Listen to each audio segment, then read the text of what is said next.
So I was at the gym yesterday, headphones on, halfway through a workout, and an Elvis Presley song came on. Not as a joke, not ironically, not because I skipped too late, but because I chose it, and that's something I never thought that I'd say.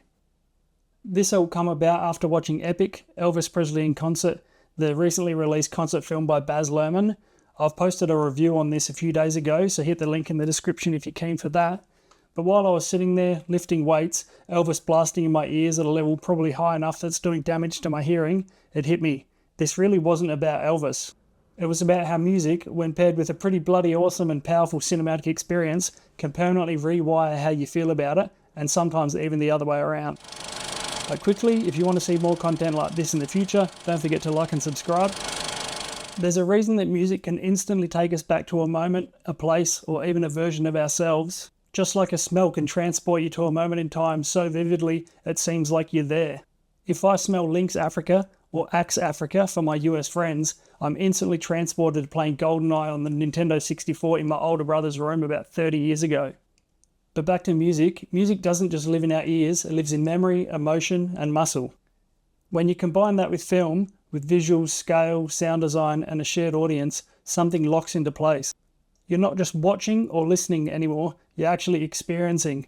And that's why a song you once ignored can suddenly feel meaningful, because now it's attached to a moment you'll never forget. I want to be clear about one thing, this isn't really about biopics. As impressive as performances like Timothée Chalamet as Bob Dylan, or Jeremy Allen White as Bruce Springsteen might be, they don't hit the same way. They're interpretations. Concert films are different. When you're watching the actual artist in their prime commanding a crowd, you're not watching history being recreated, you're watching history happen. That authenticity creates a connection that no performance, no matter how good, can fully replicate. As I said earlier in my film review for Epic, the gold standard for me is Michael Jackson 1 by Cirque du Soleil in Las Vegas. To this day, it's the best live show I've ever seen. Now, I'm definitely not a dancer, and I don't get up at concerts, and I don't usually let go of myself like that, but there I was standing up, dancing alongside performers dressed as zombies during Thriller. That show has permanently changed how I hear Michael Jackson's music. Every song now carries the memory of that night in Vegas.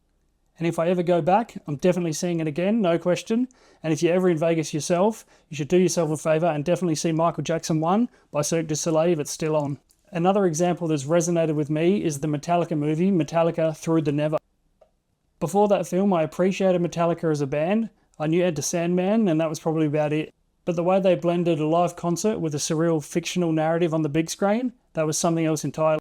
It wasn't just a concert film, it was cinema powered by sound. And suddenly Metallica wasn't just music, it was the whole atmosphere, tension, and the adrenaline. I genuinely believe that where you experience the music matters. A cinema means that there's a massive screen, incredible sound that you likely don't have at home, no phones, no talking, no distractions, you're forced to actually be present. I'll admit that I recently saw Six the musical at the cinema. Is it my kind of music? Not really. Do I care about Henry VIII? Not at all. I couldn't even name one of his wives before I saw this, let alone Six. And could I remember or hum a tune from the show 2 hours after seeing it? Definitely not. But was it worth it? 100%. Because the experience itself had value, even without long-term musical attachment. And now if I have the chance to see the live show, I absolutely will. That said, this doesn't only happen in cinemas. The Netflix release KPOP Demon Hunters surprised me in a similar way. Now I'll admit that I'm not exactly the target audience for K-pop and definitely not K-pop movies, but now whenever Golden or Soda Pop comes on the radio, I don't sigh, I don't even change the station, because now these songs are attached to something fun and unexpected and memorable for me. I am and always will be a massive believer in cinema, and some films are actually designed for the big screen with powerful sound and the unmistakable smell of popcorn. And that's why I'm stoked to see that they're releasing some classic films on the big screen again. I recently watched Alien and Jaws both remastered on the big screen, and that was bloody awesome.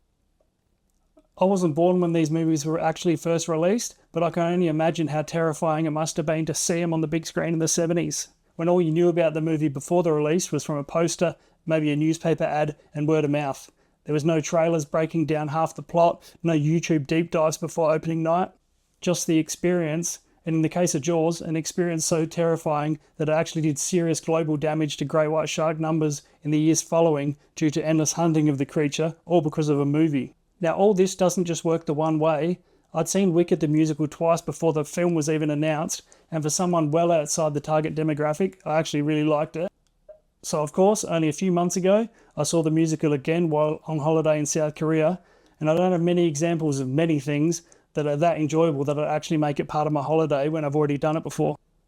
Same as when I saw Grease the musical last year, not because it's my type of music, but because I grew up with the film. I'll admit that I know almost every word to every song, and those memories made me want to relive it just in a different form. So in the end, it's not really about Elvis, or Michael Jackson, or Metallica, or even K-pop. It's about how film and music, when experienced fully and without distraction, can create emotional bookmarks in your life. Songs stop being just songs and they actually become good memories. And sometimes all it takes is one powerful screening to turn music you never thought you'd be into something that you'll carry inside you forever.